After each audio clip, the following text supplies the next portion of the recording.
निगरान हुकूमत ने आम इंतखाबात से कबल पहली सनती पॉलिसी लाने का मंसूबा बना लिया। सनती पॉलिसी के लिए तमाम शोबों से तजावीज़ लेने का फैसला किया गया है। इस बारे में मज़ीद तफसीलात हासिल करेंगे अपने नुमाइंदे ताहिर शिरानी से। ताहिर, बताइएगा हुकूमत की जानिब से पहली सनती पॉलिसी लाने के फैसले से मुतालिक क्या तफसीलात हैं? देखिए, फरवरी 2024 में शेड्यूल आम इंतखाबात से कबल निगरान हुकूमत की जानिब से पहली सनती पॉलिसी लाने के लिए काम शुरू कर दिया गया है।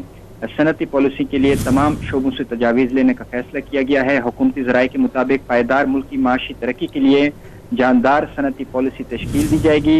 इसका मकसद सनतों को 100% पैदावारी सलाहियत पर चलाना है और इस हवाले से निगरान वजीर गौहर एजाज की सरबराही में सनती मशावरती कौंसिल की तश्कील दी गई है। इंडस्ट्रियल एडवाइजरी कौंसिल में मुल्क के नामवर सनतकारों को शामिल किया गया है और कौंसिल की सिफारिशात की रोशनी में पॉलिसी को हतमी शक्ल दी जाएगी। जो 19 रुकनी कौंसिल तश्कील दी गई है उसमें 12 अरकान निजी शोबे से शामिल किए गए हैं ताकि जो निजी शोबे का जो मशावरत है उसमें ज़्यादा हिस्सा डाला जाए और उसकी रोशनी में जो सनती पॉलिसी है जो मुल्क की तारीख की पहली होगी उसको हतमी शक्ल दी जाए और इंतखाबात से कबल पॉलिसी मुतारिफ करा दी जाए। जी।